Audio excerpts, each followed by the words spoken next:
I'm Dwayne. I'm Haley, and we're going to talk to you about the essentials to beginning winter camping. So the first type of winter camping is cold camping. So cold camping is camping in any shelter without a heat source. So any sort of tent, there's 3-season tents, which you want to be careful with snow loads because you don't want your poles to collapse into the weight of snow. There's 4-season tents. This guy has tarp over his to help the snow slide off. Here's another one.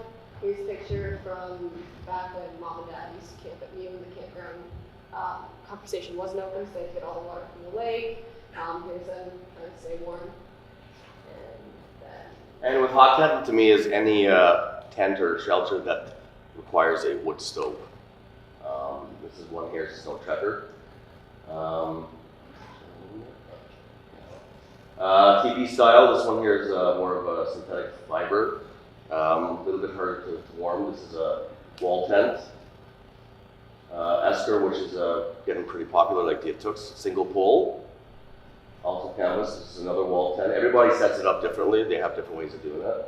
This here is another TP style with a center pole and also a center stove jack. And here's the Took, which is like the Esker. Again, center pole with center stack. And here's our very first winter tent that we had. We used to actually rent the years at Mew, and eventually said, you know what, let's try some winter camping. So we got the Lacnac from Cabela's. All 6 of us in there with bunk beds. You see stack at the back, big cylinder stove on the inside. Okay, so hot tent stoves, there are different types. This one here is the Nico, which you'll see in a lot of the tents. Our oven, we do have a cylinder stove, about that big, that high. It's a lot heavier than these ones, and it's a little bit thicker gauge metal. The main thing with these, any kind of stove, is to get your draw. When you get your fire going, you start your little fire on the inside, make sure your damper is open on the top, and your damper on the bottom is open so you can get that flow. You get your fire going and slowly add. Once you get a good fire going, right, and you have coals and everything like that, what you can do is damper down, which you close your damper. We usually go 3/4 to almost close at night, and then a little sliver on the bottom, just enough air to get through to keep that fire going. And another thing too is when you were setting your tent up, you want to try to get your stove jack as vertical as possible. The smoke has a tendency to rise straight up. So if you're doing this, you will get drop, but not as good. So the further up like this, the better it is. So basic clothing when you're winter camping. So if it's super cold out, obviously you're not going to wear as many layers, but you want to start off with a base layer. You want to stay away from cotton, so like merino blends or anything that's just not cotton really. Your long johns, your leggings underneath, your snow pants or your shelled pants or any sort of pant over top, and then a sweater. I don't leave anywhere or go anywhere without my buff. I like pulling it over my face just to keep the wind over or out of my mouth area. Then your jacket, socks, again, stay away from cotton. They're going to keep you nice and cold if you wear them. Most socks work better. Your boots, your hat, and then your mittens. Mittens work way better than those little dollar store gloves. Those just make your hands really cold. And yeah, obviously not going to as many layers if it's like this warm right now, but it's a good start. Yeah, no cotton and no jeans. A lot of people wear jeans in the winter, and honestly, when it gets wet, it will get you really cold. You know, really cold. So food in the winter, an easy breakfast is oatmeal. If you're hot tenting and you're able to cook outside or inside comfortably, you can cook your bacon and eggs, everything. But oatmeal is really easy. You just go buy those instant Quaker oat things, and those are really fast. Lunches, we usually just do like simple cheese, meat, crackers. You want protein stuff to keep you going. You need the calories during the day in the winter because you burn them off way faster. And then for dinners, you could do pastas, chilies, soups, anything really. Again, you want something warm at the end of the day usually, just because you've been out in the cold. But it's all about protein and calories because you burn it way faster in the winter. So winter hazards, hypothermia. You're going to want to look before you go on your trip, kind of like just look at what these are so you can kind of know what the symptoms are. Hypothermia, it's obviously when you get super duper cold. If you're dressed properly and you're moving around, chances of this happening are very slim, but you never know. Frostbite usually happens on the ends, your fingertips, your nose, your toes. It could be from anything. You'll know when you got it. Again, look these kind of things up before. And then Okay, and then with the snow blindness and sunburn and windburn, it's kind of almost the same thing, sort of together. If you're in a big field or like on a mountain like Johnny went there last week, there's lots of wind, so you're going to have windburn, right? The sun's beating down, so you want to make sure your face is covered. Usually, sometimes people use the goggles, especially for mountaineer and whatnot. Snow blindness, I mean, right off the snow, you get in the sun, hitting off that snow, it's right into your eyes, and it can actually burn your eyes. And I think the best thing to do is wear sunglasses or a goggle with a special, layer on it, right? But yeah, stuff like that, you just gotta be prepared. You don't have to wear them all the time, but when you see it, the conditions getting to be like that, put them on, use them, right? Because you go back at night, it's probably gonna hurt, right? And fuel. Everybody uses different things. Myself, I like the Napa. It's the gas for these Coleman stoves down here without the propane. It's easier. It doesn't freeze as much. Propane has a tendency to freeze at certain temperatures or get really liquefied, and it will not shoot through. Same with the butane propane mixes. They just have a tendency to not produce. I do use propane in the winter sometimes, and I'll be sitting there with my canister and it won't go. Right? With the Napa, it just, especially with the stove, you can get them lit. It has a rod that goes through the generator, so it keeps it warm. So as that fuel is going through there, it's constantly liquefying, right? And that's a little bit easier than these here. Because if these crap out on you, then you have nothing unless you get a fire going, and then you have to kind of cook on your fire, right? So definitely Napa if you can. Next is sleeping systems. So you have your down versus synthetic sleeping bag. So down is natural feathers usually, and then synthetic is an artificial filling. So the down is always, or in my opinion, always warmer. It's also a bit lighter, I've found. But once you do get down, the sleeping bag is wet, you're gonna have a very hard time drying those. Like they just don't dry that well. Both sleeping bags are good. Obviously, like you can get like a -40 synthetic bag. It's still gonna keep you warm, but I just found down since it's a natural filling, it's always gonna keep you warmer. For underneath you, you can use a closed cell foam pad, so it's just an extra layer of insulation, also as like a pad underneath you. It's closed, there's no room for air to get in. And then you have wool blankets. You can either drape them on top of you, you can stick them underneath you. Yeah, you can. I go crazy with my wool blankets. I sleep with like 4 under my bed, like 1 on top of me. It's just wool breathes and it's really warm, so it just acts as like another extra layer. Yeah, usually in the campground over there, I mean the wool's a little bit heavier, but wool is awesome. Like you said, we put it on our beds, kind of keeps the moisture and the cold coming through, and it dries fairly quick. Yeah. Right, so if you do, even with the gloves, like wool gloves, you get them wet, you go in the hot tent, put them there, it dries really, really quick. So it's like wool power. That's, and the best place to go for those is thrift stores. Cheapest anyway. So things to do in Algonquin or at Mule Lake where a lot of festivals happen. Snowshoeing, there's an airfield there. Right, there's the trails, the railway trail. Just go. Just make your own path and go. There's hiking trails, which Haley and Mike did on Friday. They went and did a 5-kilometer back trail, which was absolutely gorgeous. They said they had nice ice formations, right? Took pictures. It was almost 5 kilometers? 6. Almost 6 kilometers. It was about 2.5 hours of hiking through there, and they have to break trail. So the whole thing, we had a lot of stuff the night before, so they had to break the whole trail. And when they got back to the parking lot, of course, there was 6 other cars there, and like, yeah, we just did all the work for them. So, yeah. There's also skiing in the park, so they have the Leap Lake and I believe it's Fen Lake trails. I personally don't cross country ski, but you can also ski in the airfield at Mule Lake. They usually set tracks. So the old railway bike trail that you would normally bike in like the warmer months, you can usually ski in the winter, which is cool. But you can ski anywhere. It's like snowshoeing. If you want to go somewhere, just go for it, right? There's so many different trails. Spruce Bog is probably one of the most popular ones in the winter just because it's super duper short. So you're getting out there doing a trail, but there's a lot of birds along the trail. It's just, you kind of see a bunch of different things in such a short trail. Also, if you just want to like get out there and do something, keep yourself moving in the winter. That's probably the biggest thing, is like moving and keeping yourself warm. Just get out and do things. So winter camping resources, there are so many. Kevin Callan had put out a book called Complete Guide to Winter Camping, which is cool because he asked for other people's tips and tricks and opinions, so it wasn't just like his opinion. He had so many different people's ideas and thoughts in there too.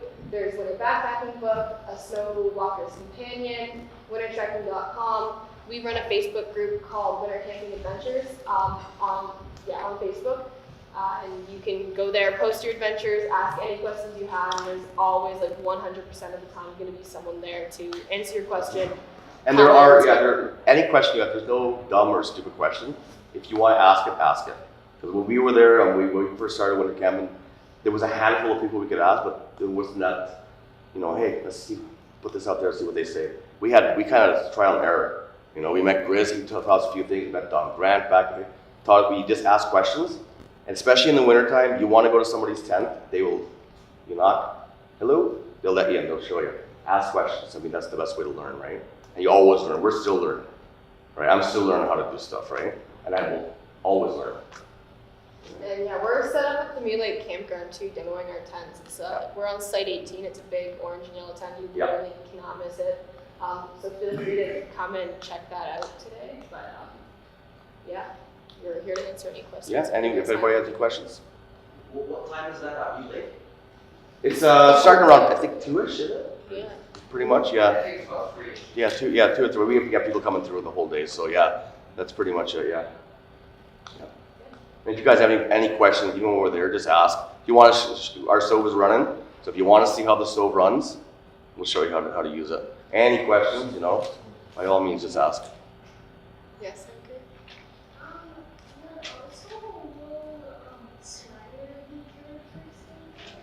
Yes, it would. It works better if you put something underneath there too, because then you're not super itchy. Yeah, like I did. Yes, sir. So we have lots of people who ask about, or we're getting more and more people who are asking about getting into like hot tents, and if there's places to rent at cash. And last year, about places that rent hot tents. I know there's not many.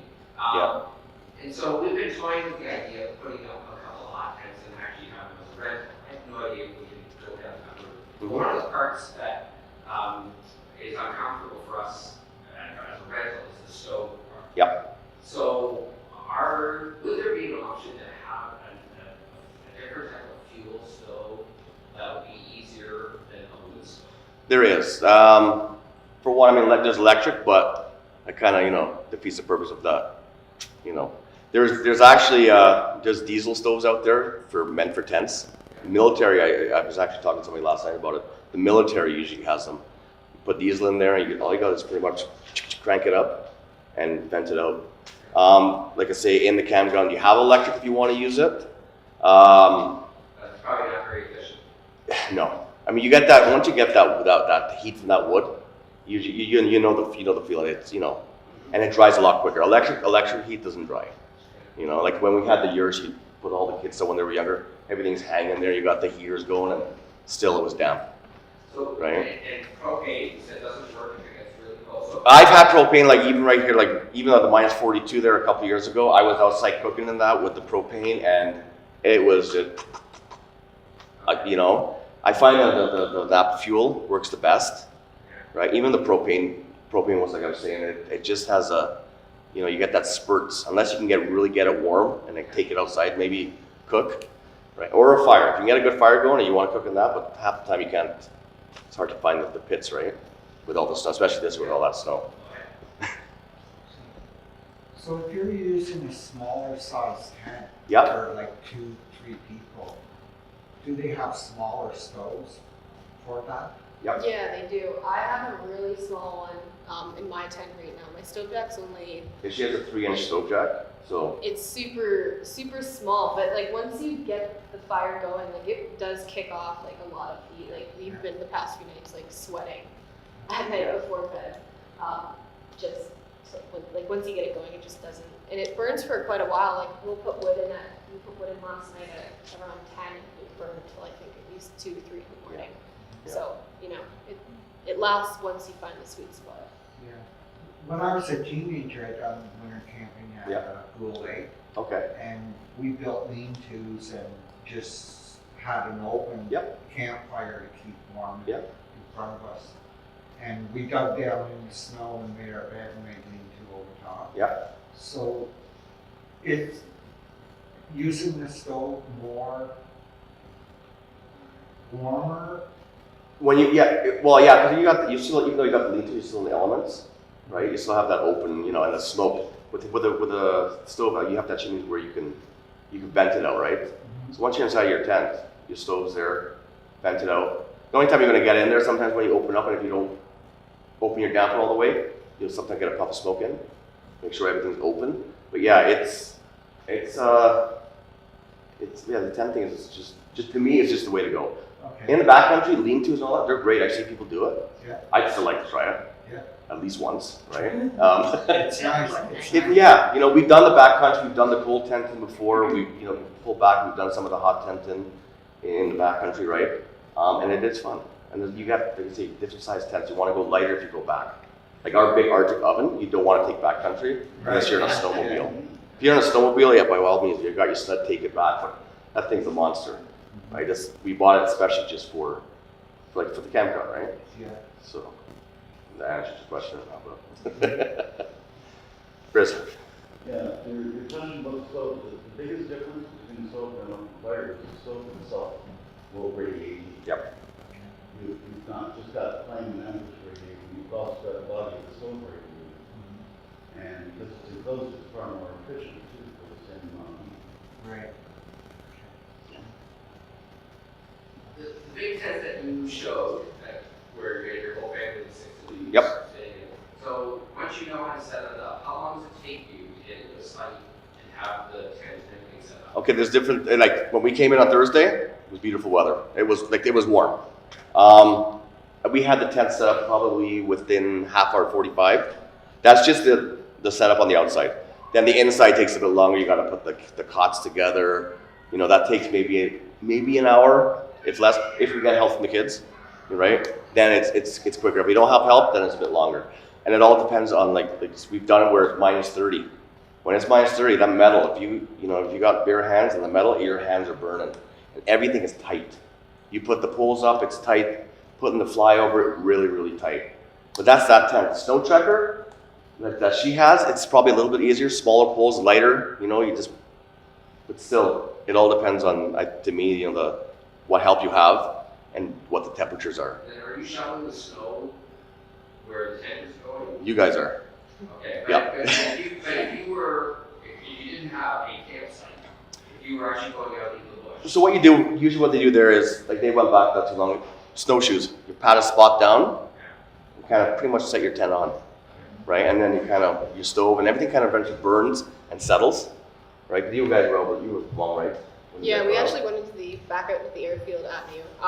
We did dig down a bit because the snowbanks are significantly, like the snow's way deeper there than it is out in the campground. So it was about waist deep. So if we had just set our tent up on top of that, we'd be sinking, but we'd also have to melt down that much more. So we just dug down as far as we could, which isn't a horrible thing. It does keep you warm because once you do stop pulling the sled, you do start to get chilly. So shoveling definitely does help, but it just gives you less to melt down, and then it just makes it a lot less messy inside the tent because there's no floor. And the hot tents don't have floors, right? Some do, Some some don't. don't. Mine doesn't, like the one I'm using this weekend doesn't.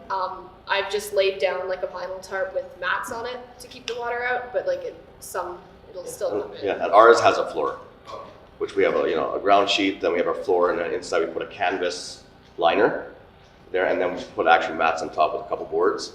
So the more insulation you got, the better. Especially when you're, You have a water bed. You have a waterbed. Like we were up for 11 days at between Christmas to New Year's, and by the time we took our tent out, it was like a waterbed underneath. It was like, because you have 11 days of people walking in, you got your stove going, right? You got heat, and eventually you're walking like this, but there was a floor, so there was nothing. We tried to drain it out, we got some of it out, but when we took the tent up, it was a big pool, right? But it all depends on how long you are. 11 days, you'll definitely get that. If you're here for a couple days, you'll probably get a little bit. And it all depends on what temperature is outside. If it's really cold, you're gonna burn your stove a lot, so that means you're gonna get a bigger melt, right? If it's like now, this morning was cold, yesterday wasn't bad, so you don't have to really have that stove pumping, right? But anything else, anybody? That's it. Great, thank you for coming. Thank you very much. Worries. Always neat to see how adventurous you guys are. One of these years I will try it. Oh, you gotta try this once. I don't know about the waterbed part, at least myself.